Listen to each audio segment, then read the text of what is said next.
My name is Amanda Callahan. I'm 33 years old. At my sister Caroline's wedding last October, my family publicly humiliated me in front of 156 guests. During dinner, my father stood up and said the true measure of a woman is the man she can keep, then looked directly at me, a single mother sitting at table 22. When Caroline grabbed the microphone for her speech, she called me unwanted by anyone, and the whole room laughed. Then my mother delivered the final blow. She's a used product, honey. That's just how it works.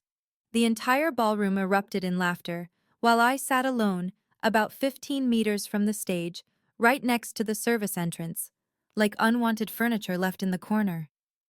They had no idea that the groom, Nathan Weston, had been quietly watching everything unfold. And they couldn't have imagined that just minutes later, when Nathan stepped up, took the microphone, and spoke, his words would make my father's business partner drop her wineglass, make my mother go pale, and make my sister finally realize who I really am. That was the moment everything flipped, and my family learned the real cost of humiliating someone in public. But to understand how we got there, I need to take you back to where it all began. It was 11:30 p.m. on a Tuesday when I turned my 2018 Honda Civic onto I-40 East, heading home from another 12-hour shift at Hope Haven Shelter. The radio was playing something soft and forgettable. The highway was mostly empty except for a few long-haul truckers and late-shift workers like me. That night, we'd helped 3 women find emergency housing. One had been living in her car for 6 days with 2 children under 5.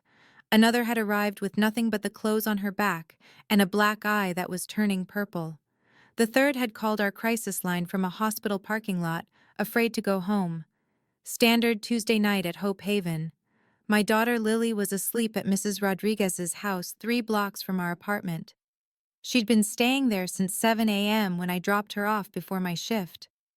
Lily was used to these long days, too used to them probably. That morning, as I'd been rushing around looking for her favorite stuffed elephant, she'd looked up at me with those serious 7-year-old eyes and asked, "Mommy, do you really help people?" I'd stopped searching for the elephant. "What do you mean, baby?" "At work. Do you really help people or do you just talk to them?" "I help them, Lily. I help them find safe places to stay and people who can keep them safe." She'd smiled then, that gap-toothed grin that made my chest tight with love. "You save the crying ladies, don't you?" 7 years old, and she understood my job better than my own family ever had. I was thinking about that conversation when my phone lit up at the red light on West End Avenue. Email notification. The sender was Caroline and the subject line made my stomach drop. Wedding seating update, final. I'd been dreading this email for weeks. I pulled into my apartment complex parking lot and sat in space 47B with the engine still running. My hands were steady as I opened Caroline's email, but my heart was beating faster than it should have been. The message was brief and copied to Janet Morrison, the wedding coordinator. "Janet, please move Amanda Callahan from table 8 to table 22. This is my final decision regarding the seating arrangement. She'll understand why this is necessary. Thank you. Caroline Callahan Weston, bride." The email was time-stamped September 28th, 3:47 p.m. It was copied to me, which meant Caroline wanted me to see it. Wanted me to know exactly what she thought of me. Table 8 was the family table. I knew because I'd seen the preliminary seating chart 3 weeks ago, when Caroline had accidentally left it open on her laptop during Sunday dinner at our parents' house. Table 8 was where Lawrence and Patricia Callahan would sit, where Caroline's maid of honor would sit, where the important Callahan family members belonged. Table 22, I calculated quickly, would be in the back corner of the grand ballroom at Brentwood Country Club, near the kitchen service entrance, as far from the head table as physically possible while still being in the same room. I sat in my Honda Civic for 5 minutes, engine running, reading that email 3 times. Each time the words hit differently. She'll understand why this is necessary. Necessary. as if my presence at the family table would somehow contaminate the celebration, as if having a single mother sister would embarrass Caroline in front of her new in-laws. But what Caroline didn't realize was that this wasn't the first time I'd been moved to the back of the room. This was just the latest installment in a pattern that had been building for 16 years. My father, Lawrence Callahan, senior partner at Callahan and Associates, had been delivering the same philosophy for as long as I could remember. But it had become a weekly lecture, starting when I turned 17 and brought home my first serious boyfriend. Amanda, he'd said that night in 2008, sitting behind his mahogany desk in his home office. Let me tell you something important about life. The true measure of a woman is the man she can keep. He'd said it like he was sharing profound wisdom, like he was giving me the secret to female success. Look at your mother. She chose well. She chose a man who could provide, who had ambition, who came from good stock. That's why she's never had to worry about money or status or respect in this community. Caroline had been 18 then, already dating the son of a prominent Nashville family. Dad had approved wholeheartedly. Caroline understands this instinctively. She dates men with potential, men who will elevate her, men who add value to her life. Then he'd looked at me with disappointment that felt like a physical weight. You, on the other hand, seem drawn to boys with no future, no ambition, no family connections that matter. That conversation had set the tone for every relationship I'd have after that. Every boyfriend was evaluated by Lawrence Callahan's standards. Every breakup was analyzed through the lens of my failure to choose well. When I married David at 25, Lawrence had been cautiously optimistic. David worked in finance, wore suits, had an MBA from Vanderbilt. He looked like success, even if he didn't feel like love. When the marriage ended 4 years ago, Lawrence didn't ask why. He didn't ask if I was okay. He didn't ask about the bruises I'd covered with makeup for the last 6 months of the relationship, or the nights David came home drunk and angry about his job, his life, his wife who couldn't seem to appreciate how hard he was working. Lawrence asked one question: what did you do wrong? For 4 years since my divorce, the family narrative about me had been consistent. Amanda was the daughter who couldn't make it work. Amanda was the cautionary tale. Amanda was proof that some women just don't understand how to keep a man happy. Caroline had refined this story over time, turning my failed marriage into evidence of my fundamental inadequacy as a woman. At family dinners, she'd reference my situation with casual cruelty wrapped in sisterly concern. Poor Amanda just can't seem to figure it out, she'd say, cutting her perfectly prepared salmon. Some women are natural wives, some aren't. My mother would nod along, not out of malice, but out of genuine belief. Patricia Callahan had married well in 1985 and built her identity around that choice. In her worldview, unmarried women were incomplete. Divorced women were damaged goods. Single mothers were cautionary tales. It's not Amanda's fault, Patricia would say, with the kind of pity that felt worse than outright hostility. Some people just aren't built for the kind of commitment marriage requires. They measured my worth by my relationship status, my income, my ability to present the right image at family events and social functions. I made $36,500 a year as a crisis counselor at Hope Haven Shelter. In their world, that wasn't just failure money, it was invisible money, charity work, something you did while you looked for a real career or a husband to support you properly. What they didn't know, what they had never bothered to ask about, was what that $36,500 actually bought.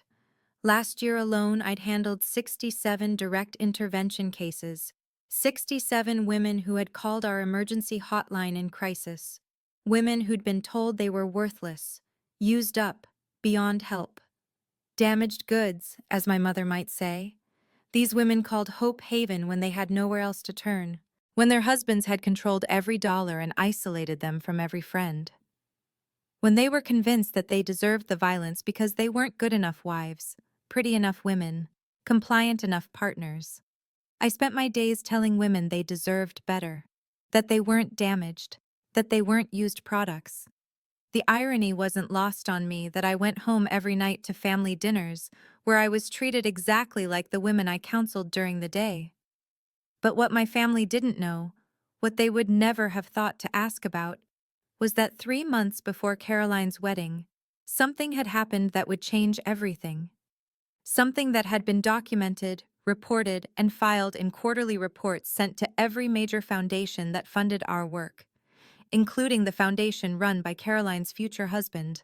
July 15th, 2024, 2:18 a.m. I'd been asleep for exactly 43 minutes when my phone rang with the emergency hotline ringtone. It was a sound that could pull me from the deepest sleep to complete alertness in seconds. 5 years of crisis counseling had trained my nervous system to respond instantly to that particular combination of tones. I sat up in bed, grabbed my phone, and activated the recording system. Every crisis call was documented for quality assurance and legal protection. Hope Haven Crisis Line, this is Amanda. I'm here to listen. The voice that came through the phone was quiet, distant, and terrifyingly calm. I'm on the Shelby Street Bridge. I can't do this anymore. My blood went cold. Shelby Street Bridge. Every crisis counselor in Nashville knew that location. It was high enough, busy enough, and isolated enough at night to be one of the most common suicide attempt sites in Davidson County. Thank you for calling, ma'am. My name is Amanda, and I'm going to stay on the phone with you. You're not alone right now. Can you tell me your first name? Sarah. My name is Sarah, and I think I'm done. Sarah's voice carried the exhausted calm that I'd learned to recognize as immediate danger. Not hysteria, not anger, just the terrible peace that comes when someone has made a final decision. Sarah, I'm glad you called tonight. I'm glad I get to talk to you. Can you tell me what brought you to the bridge tonight? For the next 47 minutes, I talked to Sarah about her life, her children, her reasons for wanting to die, and her reasons for wanting to live. At minute 23, Metro Nashville police arrived on scene. At minute 35, their crisis negotiator arrived and tried to take over the call. Sarah refused. No, I want Amanda. Don't take Amanda away from me. So I stayed on the phone, sitting in my small bedroom in my pajamas, while police officers and emergency responders set up floodlights and safety equipment around the Shelby Street Bridge. I listened to Sarah tell me about her 3 children, her abusive ex-husband, her minimum wage job that barely covered rent, her exhaustion with fighting just to survive each day. I'm so tired, Amanda. I'm tired of being afraid. I'm tired of being poor. I'm tired of my kids seeing me cry. I understand, Sarah. It sounds like you've been carrying so much for so long. But I need you to know that your children need their mother. Not a perfect mother. Not a mother with money or the right house or the right job. They need you. At 2:45 a.m., Sarah asked me a question that would stay with me for months. Amanda, do you think some people are just broken? Like permanently broken? I thought about my family dinners, my father's disappointment, my mother's pity, Caroline's casual cruelty, the way they looked at me like I was damaged goods. No, Sarah, I think some people are hurt. I think some people have been told lies about their worth for so long that they start believing those lies. But hurt isn't the same as broken. Hurt can heal. At 3:05 a.m., Sarah stepped back from the edge of the bridge. The police report would later document the exact time, the successful intervention, the transportation to Vanderbilt University Medical Center for evaluation and support. Sarah hugged the police officer who helped her down. Then she asked to speak to me one more time. Amanda, I don't know your last name or what you look like, but I want you to know that you saved my life tonight. Not just from jumping, you saved my life. 3 days later, I received a copy of the Metro Nashville Police Department Incident Report. Case number 24-157-0847. Crisis Intervention, Successful outcome. Responding counselor, A. Callahan, Hope Haven Shelter. That report went into our quarterly summary, which was sent to 12 major foundations across Tennessee, including the Weston Family Foundation. Nathan Weston read every quarterly report from every organization his foundation funded. It wasn't just due diligence, it was personal responsibility. The Weston Family Foundation distributed $4.2 million annually to crisis intervention, domestic violence prevention, and mental health support programs across Tennessee. Nathan took that responsibility seriously. He'd built the foundation after losing his sister to domestic violence 8 years earlier.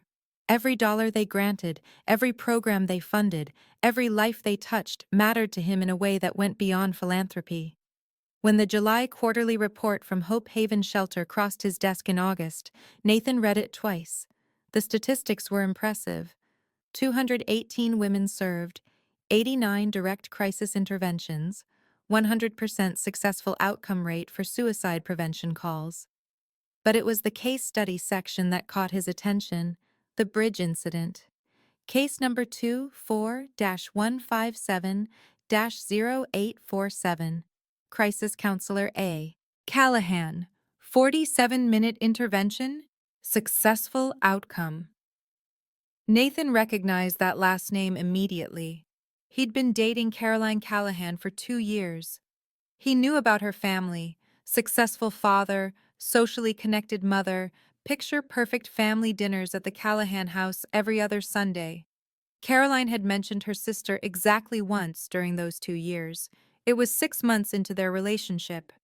Nathan had asked Caroline about her family, trying to understand the dynamics before meeting everyone officially. "Oh, there's Amanda," Caroline had said, waving her hand dismissively. "My older sister. But don't worry about her. She's not anyone important." Nathan had pressed for details. What did Amanda do? Where did she live? Would he meet her soon?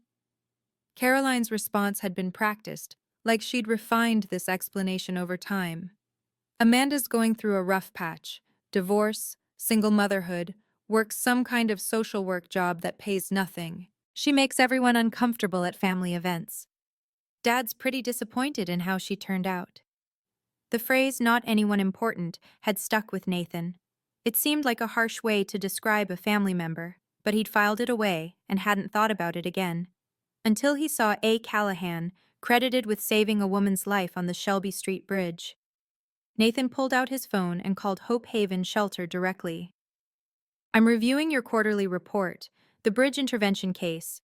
Can you tell me more about the counselor who handled that call?" The director, Maria Santos, had been effusive in her praise. "Amanda Callahan? She's our most experienced crisis counselor. 5 years with us. Never lost anyone. The bridge case was extraordinary, but it's typical of Amanda's work. She has this ability to connect with women in crisis that I've never seen before." Nathan asked for Amanda's employee file. Education. Bachelor's degree in social work from Tennessee State University. Experience. 5 years crisis counseling, certified in suicide prevention, domestic violence advocacy, trauma-informed care. Salary, $36,500 annually. Current caseload, 67 direct interventions in the past year, all successful outcomes. Nathan sat in his office for 20 minutes, staring at Amanda Callahan's file, Caroline's sister, the one who was not anyone important, the one who made the family uncomfortable. This woman had talked a stranger off a bridge at 2:18 in the morning. She'd spent nearly an hour convincing someone to choose life over death. She'd saved Sarah's life with nothing but her voice and her training, and her willingness to answer the phone in the middle of the night. And Caroline thought she wasn't important. 2 weeks before the wedding, Nathan decided to ask Caroline directly about her sister. "Tell me about Amanda. What exactly does she do for work?" Caroline had been addressing wedding invitations at his kitchen table, her handwriting perfect and practiced. She'd looked up with mild annoyance at the interruption. "Crisis counselor or something like that. Basically social work. She makes almost nothing, helps nobody important. Why are you asking about Amanda?" Nathan had chosen his words carefully. I'm just trying to understand your family before we get married. It seems like Amanda's work might be meaningful. Caroline had laughed, not meanly but with genuine amusement. Meaningful? Nathan, she answers phones for women who make bad choices and need someone to blame it on. It's not like she's curing cancer or running a business. She talks to losers who can't manage their own lives. She'd gone back to addressing invitations. I love my sister, but let's be honest about what she is. She couldn't keep her own marriage together. She's raising a kid alone on poverty wages, and she spends her days with society's rejects. It's sad, really. Nathan had said nothing more, but he'd made a note to himself to look into Hope Haven's work more carefully. And he'd definitely decided he needed to meet Amanda Callahan before the wedding. I bought my dress at Target on a rainy Thursday afternoon in September, 3 weeks before Caroline's wedding. Navy blue, size 8, $89 on clearance. It was simple, modest, appropriate for a family event where I needed to blend into the background. The shoes came from Payless. Black pumps with a low heel, $45. I'd learned not to invest too much money in clothes for family events. I spent enough time sitting alone at back tables that it didn't matter whether my shoes cost $45 or $200. The total cost of my wedding outfit, $134. It was the most I could afford without touching Lily's college fund or dipping into the emergency money I kept hidden in a savings account that my family didn't know existed. That emergency fund had $847 in it, enough for first month's rent and security deposit if we needed to disappear quickly. I'd learned to keep escape money during my marriage to David. Old habits from crisis counseling die hard. The night before the wedding, I was hanging up my navy dress in our small bedroom when Lily appeared in the doorway in her purple pajamas. "Mommy, why don't Grandpa and Grandma and Aunt Caroline like us?" The question hit me like a physical blow. 7 years old, and she'd already figured out the family dynamics that I'd spent years trying to shield her from.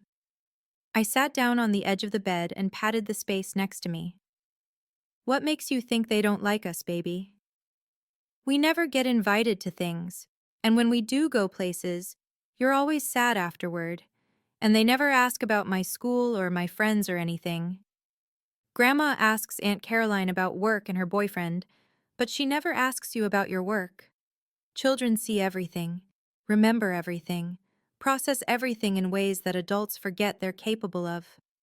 Sometimes people don't understand what's important," I told her, smoothing her hair back from her forehead. "They get confused about what matters and what doesn't. But you help people, that matters." "Yes, sweetheart, it does. The crying ladies need you." "They do." Lily was quiet for a moment, thinking with the serious concentration that 7-year-olds bring to big concepts. Maybe Grandpa and Grandma just don't know about the crying ladies. Maybe they didn't. Or maybe they didn't care. What I didn't know as I hung up my $89 dress and tucked Lily into bed was that Nathan Weston had already read about our work. He'd read about the 218 women we'd served that year. He'd read about Sarah on the bridge. He'd read about our 100% intervention success rate.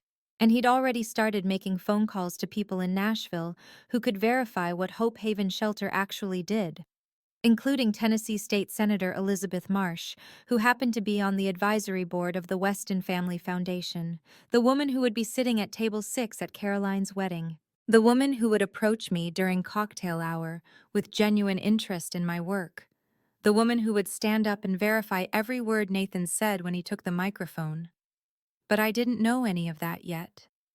All I knew was that Caroline had moved me from table 8 to table 22, and I was dreading spending another evening being reminded of my failures as a daughter, a sister, and a woman.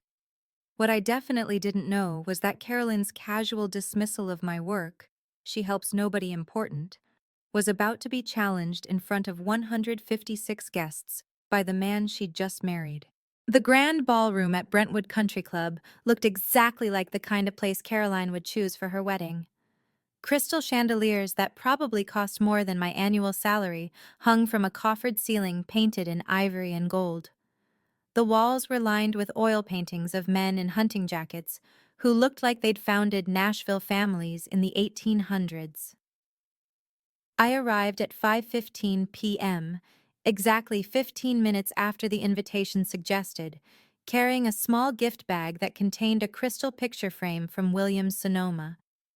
$67 that I couldn't really afford, but that was the cheapest item on Caroline's registry that didn't seem insulting. The ceremony hadn't started yet, so I had time to find my table and get oriented to the space that would define my evening.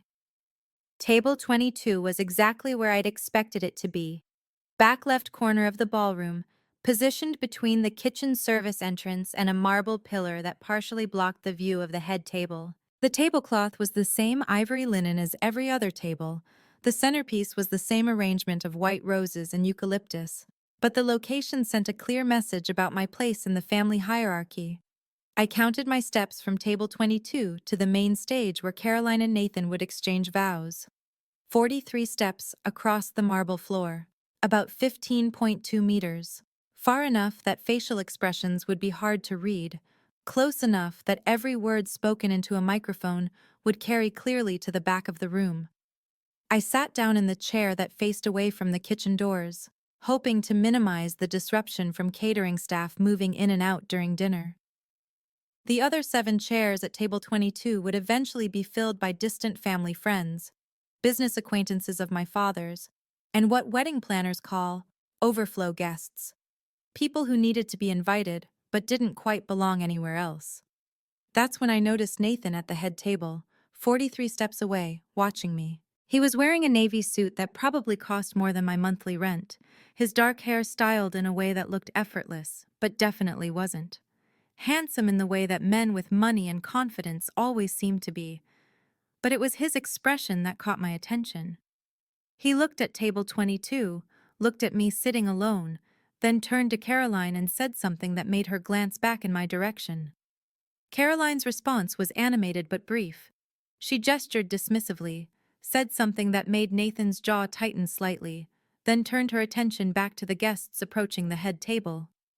Nathan's eyes found me again across the ballroom. For just a moment, our gazes met. He nodded once, a small acknowledgement that felt strangely significant. I had no way of knowing that Nathan had just asked Caroline why her sister was sitting alone at a table in the back corner, and that Caroline had just told him not to worry about it because I preferred to keep to myself at family events. Both of those statements would prove to be significant later in the evening. The wedding ceremony lasted 32 minutes and was performed by Caroline's college roommate who had gotten ordained online specifically for this event. 156 guests filled the ballroom, arranged in neat rows facing a temporary altar decorated with white roses and ivy. I sat in the back row of ceremony seating, 3 chairs in from the center aisle, alone in the middle of a section meant for 8 people.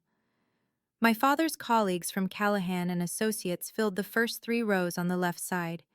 18 lawyers in expensive suits with their wives in designer dresses that cost more than I made in a month. The Weston family and their connections took up the first 4 rows on the right. Men who looked like they belonged in boardrooms and country clubs. Women who had the kind of polished elegance that money and breeding produced. I listened to the whispers around me as guests settled into their seats. That's Lawrence Callahan's other daughter, the one who had all the trouble. Divorced, right? Single mother now? Such a shame. Caroline turned out so well. Genetics are funny that way. Same parents, completely different outcomes. The woman behind me spoke a little louder than she probably intended. I heard she works at some kind of shelter, makes almost nothing. Lawrence is mortified. Her husband's response was quieter, but still audible. Well, you can't blame him. Imagine having to explain that at the country club. I kept my eyes forward and my expression neutral. 5 years of crisis counseling had taught me to absorb hostile environments without visible reaction. These people weren't my family, weren't my friends, weren't my community. Their opinions of me had no power unless I gave it to them. During the ceremony itself, I watched Nathan more than Caroline. While Caroline recited traditional vows about love and honor and commitment, Nathan kept glancing back toward the family section. When he realized I wasn't sitting with my parents and Caroline, his jaw tightened again. Caroline looked radiant in her $3,000 Vera Wang gown, her hair styled in an elaborate updo that had required a team of professionals and 3 hours that morning. She'd achieved everything our parents had taught us to want: successful career in public relations, wealthy husband with family connections, wedding that would be featured in the Nashville Society pages. I was genuinely happy for her. I was also keenly aware that her happiness was being built, in part, on my exclusion. The ceremony ended with a kiss, applause, and the kind of professional photographer activity that would produce an album worthy of Caroline's new social status. As guests moved from ceremony seating to cocktail hour, I found myself walking alone toward the bar setup, trying to blend into the elegant crowd while wearing my $89 Target dress and $45 Payless shoes. Cocktail hour lasted 90 minutes and was designed to give guests time to socialize while Caroline and Nathan disappeared for photographs. The bar was open, serving premium liquor and wine that probably cost more per bottle than I spent on groceries in a week. Waiters circulated with silver trays of hors d'oeuvres that looked like small works of art. I spoke to 3 people during those 90 minutes. First, a server who asked if I wanted white wine or red. I chose white and thanked her politely. Second, a guest who mistook me for catering staff and asked where she could find the ladies' room. I directed her to the hallway near the entrance. Third, a woman who approached me with genuine interest and changed the entire trajectory of my evening. "You must be Caroline's sister," she said, extending her hand with the kind of firm handshake that suggested professional confidence. "I'm Elizabeth Marsh." Elizabeth appeared to be in her late 50s, with silver hair styled in a classic bob, and the kind of understated elegance that didn't need designer labels to announce its quality. She wore a charcoal gray dress that looked expensive without being flashy, pearl earrings that caught the light from the chandeliers, and carried herself with the bearing of someone accustomed to being the most important person in the room. "I feel like we've met before," she continued, studying my face with intelligent brown eyes. "Do you work in Nashville?" "I'm a crisis counselor at Hope Haven Shelter," I replied, expecting the polite but rapid subject change that usually followed when people heard about my job. Instead, Elizabeth's expression sharpened with what looked like recognition. "Hope Haven? That's very important work," she said, and her tone suggested she actually meant it. "Crisis intervention? Domestic violence support?" "Yes. Emergency hotline, safety planning, resource connection." Elizabeth nodded slowly, as if processing information she already possessed but was seeing in a new context. "Very important work," she repeated, then paused for a moment that felt significant. "The foundation community in Nashville pays close attention to organizations like Hope Haven." Before I could ask what she meant by that, Elizabeth excused herself to speak with other guests. But as she walked away, I caught her glancing back at me with an expression I couldn't quite interpret.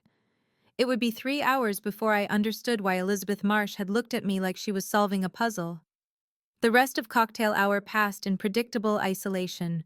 Other guests formed conversational clusters around shared social and professional connections, lawyers talking about cases, business executives discussing investments, society wives planning charity events that would generate good publicity and tax deductions. I stood near the edge of these conversations, close enough to hear, but not close enough to join. Occasionally, someone would make eye contact and smile politely before turning back to more relevant discussions. At 6:30 p.m., Caroline sent me a text from wherever she was taking photographs. "Please don't make a scene tonight. This is important for Nathan's family." I stared at that text for a full minute, wondering what kind of scene Caroline imagined I might make. I'd never made a scene at a family event. I'd never done anything at family events except sit quietly, eat dinner, and leave early. But the text told me everything I needed to know about Caroline's expectations for the evening. I was a potential problem to be managed, not a sister to be celebrated. I deleted the text without responding. At 7:15 p.m., guests were called to dinner. The ballroom had been transformed during cocktail hour. round tables covered in ivory linen, place settings that included more silverware than most people used in a week, centerpieces that probably cost more than my monthly car payment. I walked past 21 tables filled with lawyers, executives, Caroline's sorority sisters from Vanderbilt, Nathan's prep school friends, family members who'd traveled from other states to celebrate the union of two successful Nashville families. Table 22 was exactly as isolated as I'd expected. The kitchen noise was constant, orders being called out in Spanish, plates clattering, the industrial dishwasher cycling through loads, the swing doors opening and closing every 30 seconds as waitstaff moved between the dining room and food preparation area. My table mates began arriving as I spread my napkin across my lap. Dr. and Mrs. Patterson, colleagues of my father's who'd known me since childhood but hadn't spoken to me directly in years. They nodded politely and immediately turned to each other for conversation. Jim and Sandy Morrison, family friends from Caroline's college days, who remembered me as the older sister, but couldn't quite place my current circumstances. Sandy asked how I was doing, listened to my two-sentence response about work, and Lily then moved on to asking Jim about their vacation plans. Margaret Sterling, senior partner at my father's law firm, who'd worked with Lawrence for 15 years and knew exactly who I was and why I was sitting at the table farthest from the family. She ordered wine and began discussing case law with Dr. Patterson as if I weren't there.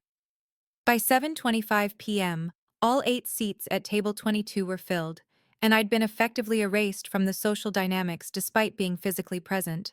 That's when the dinner program began, and I realized that Caroline had saved her most humiliating moments for when I'd be trapped at my back corner table with nowhere to retreat.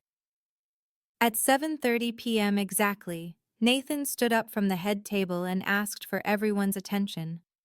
The moment he started speaking, I knew this evening was about to become much worse than I'd anticipated. What I didn't know was that Nathan had spent cocktail hour asking questions about me. Questions about Hope Haven Shelter. Questions about the work crisis counselors actually did. Questions that had led to very interesting conversations with Elizabeth Marsh and other foundation representatives who happened to be among the 156 wedding guests. I was about to discover that while Caroline had been taking photographs and managing her perfect wedding timeline, Nathan had been getting educated about exactly who his new sister-in-law really was. And he'd decided that Caroline's version of my story needed some significant corrections. At 6:50 p.m. exactly, my father stood up from the head table, tapped his champagne glass with his silver knife, and asked for everyone's attention. The sound carried clearly across the marble floor, cutting through conversations and creating the kind of expectant silence that meant someone important was about to speak. Lawrence Callahan, at 62, was still an imposing figure. 6 feet tall, silver hair perfectly styled, wearing a charcoal suit that had been custom-tailored on Savile Row during a business trip to London. He commanded attention the way successful men did, through a combination of confidence, authority, and the knowledge that people listened when he spoke. "Ladies and gentlemen," he began, his voice carrying the measured cadence of someone accustomed to addressing courtrooms and conference tables. "Before we begin our meal, I wanted to share some thoughts about marriage, success, and the choices that define our lives."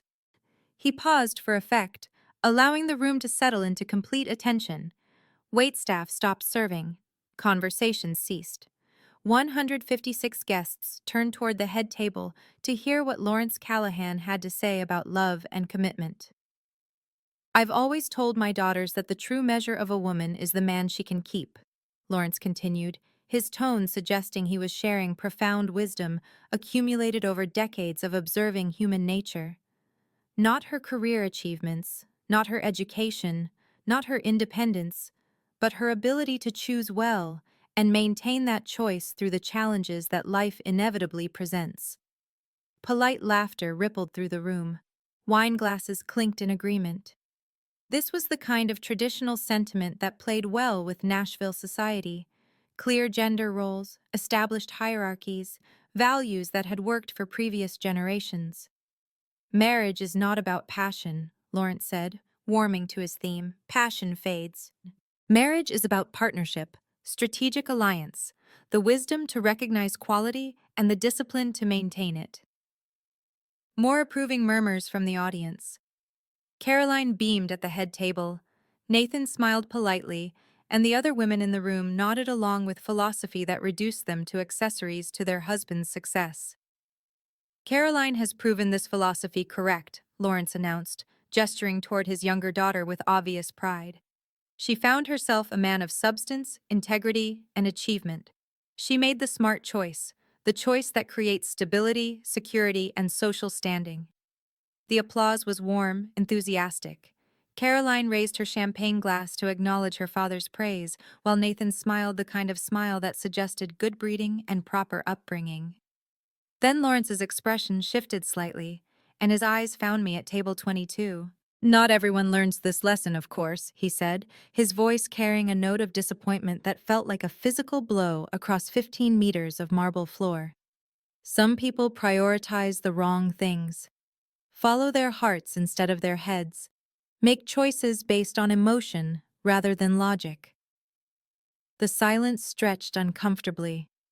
A few guests glanced toward table 22, then quickly looked away. But Caroline understood what matters. She chose a partner who elevates her, who adds value to her life, who represents everything parents hope their children will achieve. Lawrence raised his champagne glass toward Caroline and Nathan. To Caroline, who proved that smart women make smart choices, and to Nathan, who was wise enough to recognize Caroline's worth. The room exploded in applause, glasses raised, smiles all around. A toast to Caroline's wisdom in choosing well, and Nathan's wisdom in choosing Caroline. I sat at table 22, next to the kitchen service entrance, applauding my sister's success while absorbing my father's public assessment of my failure. Margaret Sterling, sitting 3 seats away from me, caught my eye and offered a sympathetic smile that somehow made the humiliation worse. Caroline took the microphone from Nathan with the kind of practiced grace that suggested she'd been planning this moment for months. She looked radiant in her Vera Wang gown, her professional training in public relations evident in the way she commanded attention without seeming to effort. "Thank you, Daddy," she began, her voice warm with affection and amplified clearly through the ballroom's sound system. "And thank you all for being here to celebrate the happiest day of my life." Polite applause, expectant smiles, the kind of atmosphere that suggested everyone was prepared to enjoy whatever heartwarming sentiments the bride wanted to share. Caroline began with gratitude, thanking guests for traveling, praising Nathan's family for welcoming her, acknowledging the vendors who'd made the evening possible, standard wedding speech material delivered with professional polish. Then she shifted gears.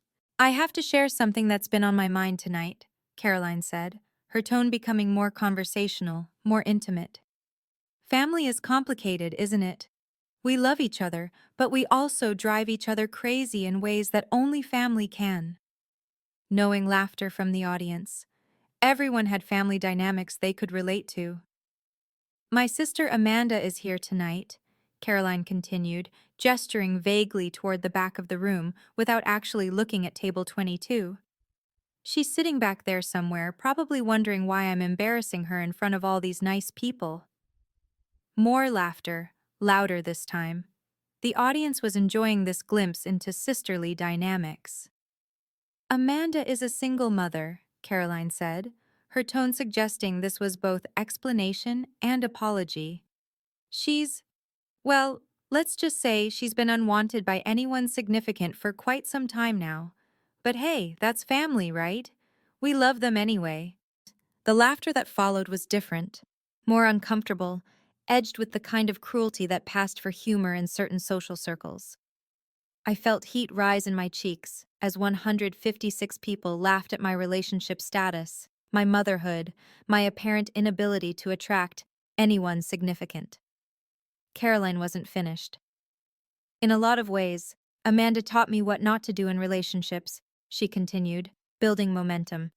"She showed me the importance of choosing wisely, of prioritizing stability over passion, of understanding what successful women know instinctively. The audience was fully engaged now, enjoying Caroline's honest assessment of family dysfunction. So, in a weird way, I owe my successful marriage to Amanda's example, Caroline concluded, raising her champagne glass toward table 22. Thank you, sister, for showing me how to keep a man happy, how to choose someone worthy, how to build something that lasts. The applause was thunderous. Caroline beamed with the satisfaction of someone who'd just delivered exactly the message she'd intended. I sat perfectly still, hands folded in my lap, face burning with humiliation, while 156 people celebrated my sister's wisdom in learning from my failures. But the worst was yet to come. As Caroline handed the microphone back to Nathan, my mother Patricia stood up at the head table. She didn't need the microphone to make herself heard. Patricia Callahan had spent 30 years in Nashville society learning how to project her voice across rooms filled with important people. "She's a used product, honey," Patricia said to Caroline, her words carrying clearly across the marble floor. "That's just how it works." Her tone was matter of fact, clinical, not angry or cruel, but stated with the kind of certainty that suggested she was sharing an obvious truth that everyone in the room already understood. Patricia's voice carried the same tone she used when explaining why certain restaurants were inappropriate for business dinners, or why certain neighborhoods weren't suitable for raising children, or why certain people couldn't be trusted with important social responsibilities. "Some women understand how to maintain their value," Patricia continued, sitting back down but still speaking loudly enough for nearby tables to hear. "Some don't. It's not personal. It's just reality." The laughter that followed was uncomfortable now. Guests shifted in their seats, sensing that we'd crossed a line from playful family teasing into something darker and more cruel. Margaret Sterling stopped smiling. Dr. Patterson looked down at his plate. Sandy Morrison whispered something urgent to her husband. But the damage was done. My mother had just called her own daughter a used product, in front of 156 guests, at my sister's wedding, with the same casual certainty she might use to comment on the weather or the quality of the catering. I sat perfectly still at table 22, next to the kitchen service entrance, feeling the eyes of every guest in the ballroom land on me with a mixture of pity, embarrassment, and voyeuristic fascination. Nathan Weston set down his napkin with deliberate care. His jaw was tight. His expression had shifted from polite amusement to something much harder. He stood up slowly, adjusted his jacket, and walked the 12 steps to the microphone, with the kind of measured pace that suggested he had something important to say. The room fell completely silent as Nathan approached the podium. Even the kitchen noise seemed to quiet in anticipation. He adjusted the microphone to his height, looked out at the 156 guests, then spoke in the clear, calm voice of someone who'd just decided to set the record straight. "I have something important to say about Amanda Callahan." Every head in the room turned toward table 22. I felt the weight of their collective attention like a physical pressure. The room was about to change in ways that none of us, except Nathan, could have anticipated. Nathan Weston stood behind the microphone with the kind of quiet authority that didn't need to raise its voice to command attention. At 6'2", in his perfectly tailored navy suit, he looked like exactly what he was: a man accustomed to boardrooms, important decisions, and being listened to when he spoke.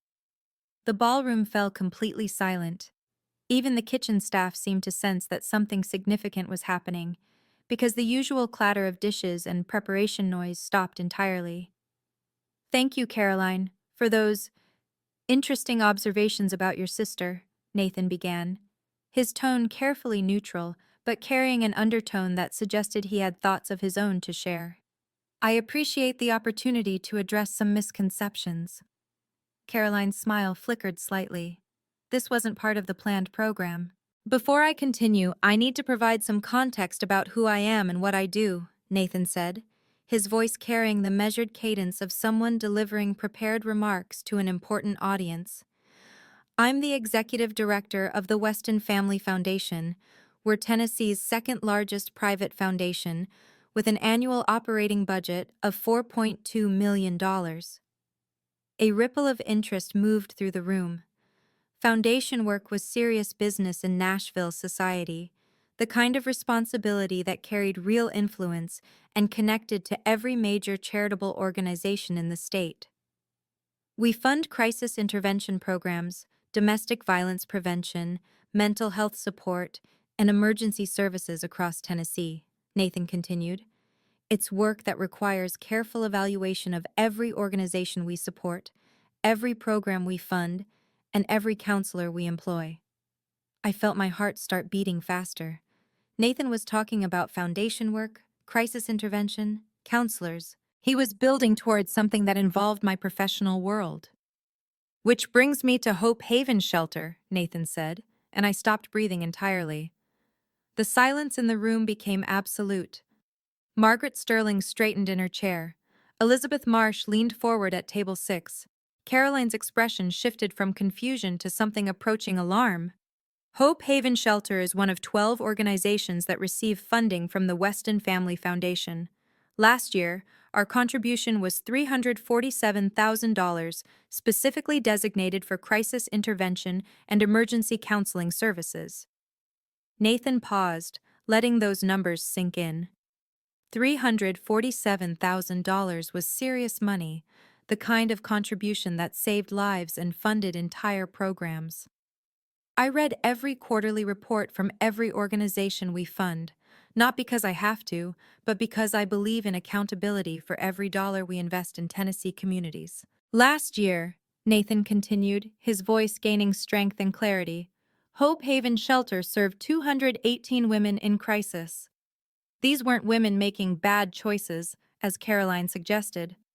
These were women fleeing domestic violence, women threatened with murder by intimate partners, women whose children were in immediate danger. The room was completely still. This wasn't wedding speech territory anymore. This was testimony about life and death.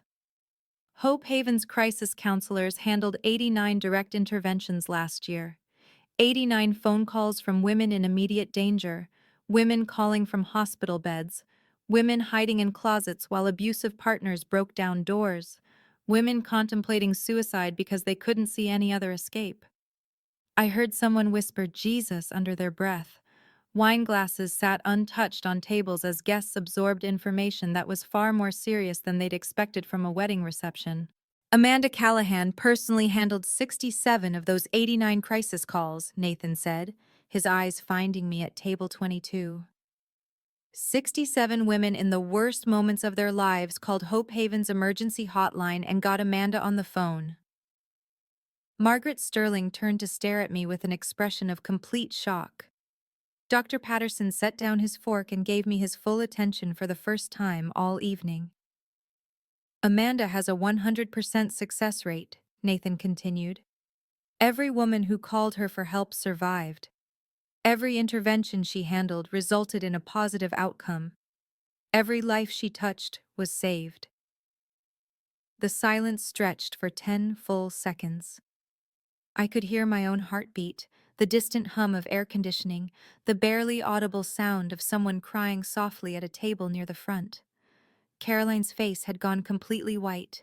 When Caroline told me her sister was unwanted by anyone, I have to respectfully disagree, Nathan said, his voice carrying across the ballroom with perfect clarity. Amanda is wanted by 218 women who needed help and got it. She's wanted by 67 women who called a crisis line and found someone who cared enough to save their lives. 3 months ago, Nathan said, reaching into his jacket pocket and removing a folded document. Amanda received a call at 2:18 in the morning. A woman named Sarah was standing on the Shelby Street Bridge, ready to end her life. He unfolded the paper, an official document that looked like a police report. Metro Nashville police were dispatched to the scene.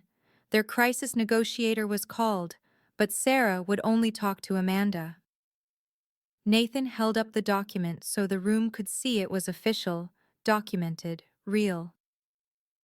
For 47 minutes, Amanda talked to Sarah about her children, her reasons for living, her worth as a human being. The police report documents everything: the call duration, the intervention techniques, the successful outcome. He set the document on the podium. Sarah stepped back from the edge at 3:05 a.m. She's alive today because Amanda Callahan answered her phone in the middle of the night and refused to give up on a stranger. Elizabeth Marsh stood up from table 6, her face grave with recognition and respect. "I know this case," Elizabeth said, her voice carrying clearly across the silent ballroom. "As Tennessee State Senator for District 20, I read every crisis intervention report that involves state resources. The Shelby Street Bridge incident is documented in our legislative files." She looked directly at my mother. "The woman you just called a used product saved a life that night, and it wasn't the first time." Nathan nodded his thanks to Elizabeth, then returned his attention to the 156 guests who were staring at me with expressions ranging from shock to embarrassment to something approaching awe. "So, when I hear Amanda described as a failure, as someone who makes bad choices, as someone who helps nobody important, I feel obligated to correct the record," Nathan said. "Amanda helps women whose society has written off. Women who've been called used products by people who should protect them. Women who've been told they're worthless by the very people who claim to love them." His voice hardened slightly. "And she saves their lives. One phone call at a time. One crisis intervention at a time. One woman at a time." But Nathan wasn't finished yet. The foundation revelation and the bridge documentation were just the beginning of what he had to tell this room full of people who'd just spent 10 minutes laughing at my expense. "Which brings me to tonight's announcement," he said, reaching into his other jacket pocket. The room held its collective breath, waiting for whatever revelation was coming next. "The Weston Family Foundation Board met last Thursday," Nathan said, removing a second folded document from his jacket pocket. "We voted unanimously to expand Hope Haven's crisis intervention program across Tennessee." He unfolded the document with deliberate care, holding it so the room could see official letterhead, signatures, legal formatting that indicated serious business was being conducted. "We're allocating $350,000 over the next 2 years for statewide expansion. 3 new satellite centers in rural Tennessee communities that currently have no crisis intervention services. A 24-hour hotline network covering areas where women have no access to help." I couldn't process what I was hearing. $350,000 for expansion, statewide program. Everything we'd talked about at Hope Haven but never imagined we could afford. "This expansion will serve an estimated 400 additional women annually. Rural communities where domestic violence happens behind closed doors, where women have nowhere to turn, where isolation enables abuse to continue unchecked." Nathan looked directly at me. "The board voted to name this program the Amanda Callahan Center Expansion Fund." The silence that followed was complete and profound. You could have heard a pin drop on the marble floor. Caroline's champagne glass slipped from her fingers and shattered on the floor, the sound echoing through the ballroom like a gunshot. "The woman you just called a used product," Nathan said, his voice quiet, but carrying clearly to every corner of the room, "is having a $350,000 program named after her. A program that will save lives across Tennessee." Elizabeth Marsh stood up from table 6, walked to the microphone area, and asked Nathan with a gesture if she could speak. Nathan stepped aside immediately, recognizing her authority. "For those who don't know me," Elizabeth began, her voice carrying the practiced clarity of someone accustomed to addressing legislative chambers and public forums, "I'm Tennessee State Senator Elizabeth Marsh, representing District 20. I also serve on the advisory board of the Weston Family Foundation." My father's face went completely pale. Having a state senator at your daughter's wedding was impressive. Having that senator contradict your family's assessment of your other daughter was mortifying. "I can personally verify every word Nathan just said," Elizabeth continued, looking out at the silent room with the bearing of someone who'd spent 20 years in public service. "I've read Amanda's case files.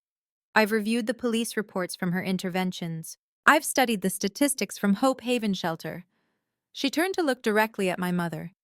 The Amanda Callahan Center Expansion Fund is not just a nice gesture, it has my full legislative support. I've already introduced a bill to provide matching state funds for crisis intervention programs in rural Tennessee. Elizabeth's voice carried the weight of political authority and moral conviction. This program will be operational within 6 months. It will save lives in communities where women currently have no options except to endure abuse or risk everything to escape it. She paused, letting the gravity of that statement settle over the room. The woman you called a used product is about to become the director of a program that will serve the entire state of Tennessee. The only sound in the ballroom was someone crying softly at table 14. Nathan returned to the microphone as Elizabeth walked back to table 6. Which brings me to the personal aspect of tonight's announcement, Nathan said, looking across 43 steps of marble floor to table 22, where I sat in my $89 Target dress, trying to absorb what was happening to my life. Amanda, he said, his voice warm but formal, carrying the weight of an official job offer being made in front of 156 witnesses. The Foundation Board has authorized me to offer you the position of Executive Director of the Amanda Callahan Center Expansion Fund. 156 people turned to stare at me. The silence was complete except for the sound of my own heartbeat pounding in my ears. Starting salary, $72,000 annually, full benefits, administrative support, a staff of 12 crisis counselors across 3 locations. Nearly double my current salary, a chance to build something bigger than I'd ever imagined, the opportunity to save lives on a scale that went beyond individual phone calls and crisis interventions. The position starts Monday if you accept it, Nathan continued. We have offices ready, funding secured, legislative support confirmed. He paused. Amanda Callahan, will you accept the position of executive director? Every eye in the room was on me. Caroline looked like she might faint. My father appeared to be having trouble breathing. My mother sat perfectly still, her face drained of all color. Margaret Sterling whispered, "Good God," under her breath. I stood up slowly from table 22, smoothed my navy dress, and walked 43 steps across the marble floor toward the microphone. It was time for me to speak for myself. I walked from table 22 to the podium with as much dignity as I could manage. 43 steps across marble floor in my $45 Payless shoes, while 156 people watched my every move. My navy dress felt appropriate now, serious, professional, the uniform of someone about to accept a position of real responsibility. My modest heels clicked steadily against the marble, marking time like a metronome as I crossed the ballroom. I didn't look at Caroline. I didn't look at my parents. I kept my eyes focused on Nathan, who stepped aside as I reached the microphone and handed it to me with a slight nod of encouragement. When I adjusted the microphone to my height and looked out at the silent room, I felt something I hadn't experienced in my family's presence for 4 years. Complete confidence in my own worth.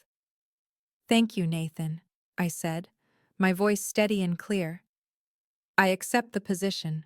The relief in Nathan's expression was visible, and several guests began to applaud before I raised my hand to indicate I wasn't finished speaking.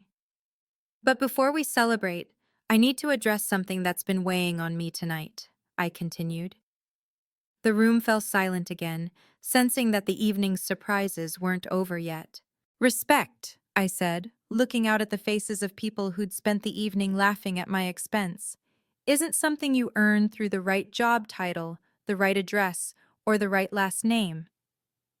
I let that statement settle for a moment. Respect is the minimum standard every human being deserves, not because of what they've achieved, but because they exist, because they matter, because their lives have value. Margaret Sterling was nodding slowly. Several other guests had stopped avoiding eye contact and were actually listening to what I had to say.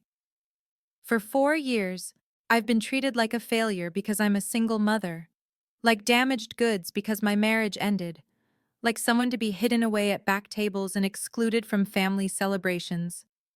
I gestured toward table 22 without looking away from the audience.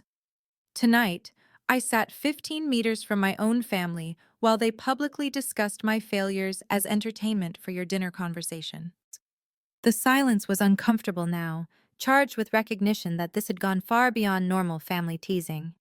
But what you heard about my work, that's who I actually am. I save lives. I prevent suicides. I help women escape situations that could kill them. I answer my phone at 2:18 in the morning because someone needs to know they're not alone. My voice remained steady throughout, but I could feel the emotion building behind my words. I'll be moving to Nashville to start this program, I announced. Lily and I will be building a life there, working to expand crisis intervention services across Tennessee. I looked directly at my parents for the first time since taking the microphone. I won't be attending family events anymore. Not until respect becomes the baseline instead of something I have to earn through your approval. The silence stretched for 15 seconds. I could hear individual heartbeats, individual breaths, the barely audible sound of someone shifting in their chair. Thank you for your time, I said simply. I handed the microphone back to Nathan, walked 43 steps back across the marble floor, collected my purse from table 22, and headed toward the exit. I didn't stop to hug my parents goodbye. I didn't congratulate Caroline on her wedding. I didn't thank anyone for the lovely evening. I walked out of the grand ballroom with my head high and my future finally in my own hands. I sat in my Honda Civic in the Brentwood Country Club parking lot for exactly 5 minutes, letting the magnitude of what had just happened settle into my consciousness. The engine ticked as it cooled. The dashboard clock read 8:45 p.m. In the space of 20 minutes, my sister's wedding had transformed into my professional vindication. My family's humiliation had become my career breakthrough, and the used product had been offered a $72,000 salary to direct a program bearing her own name. The 23-minute drive home gave me time to process the surreal shift from public embarrassment to public honor. By the time I reached my apartment complex, my phone was already ringing with unknown numbers, probably reporters, foundation board members, or politicians who'd been at the wedding and wanted to follow up on the evening's unexpected revelations. I picked up Lily from Mrs. Rodriguez's apartment. She was asleep on the couch, curled up with her favorite stuffed elephant, wearing purple pajamas that were getting too small for her growing 7-year-old body. Mija got a new job tonight, I whispered to Mrs. Rodriguez as I gathered Lily's things. A really important one. Mrs. Rodriguez smiled and squeezed my hand. Good for you, honey. About time someone recognized what you do.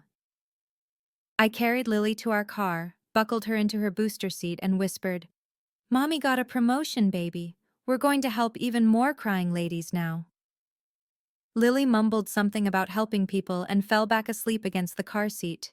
Monday, October 21st, 9 a.m. I walked into the Weston Family Foundation offices in downtown Nashville, wearing a black blazer I'd bought on Sunday, my hair styled professionally, carrying a briefcase that contained exactly 3 items: a legal pad, 2 pens, and a printed copy of the bridge incident report that had started everything.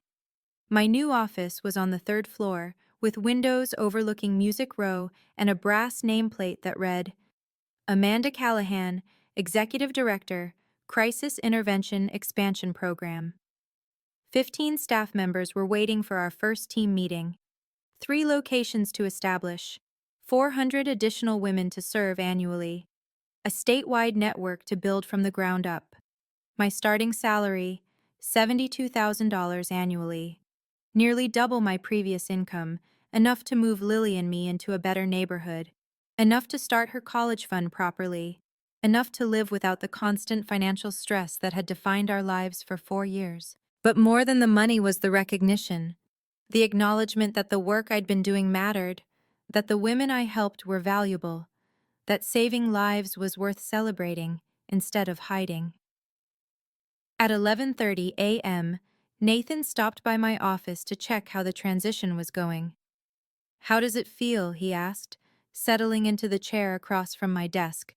Like I'm exactly where I belong, I replied, and meant it completely. Sarah calls every month, Nathan said with a slight smile. She always asks about the counselor who saved her life. What should I tell her when she calls next week? Tell her that Amanda Callahan is doing exactly what she was meant to do. Nathan nodded and left me alone in my office, where I spent the rest of the day planning a program that would save lives across Tennessee. I'd been called a used product by my own mother. I'd been hidden at the back table by my own sister. I'd been treated like a failure by my own father.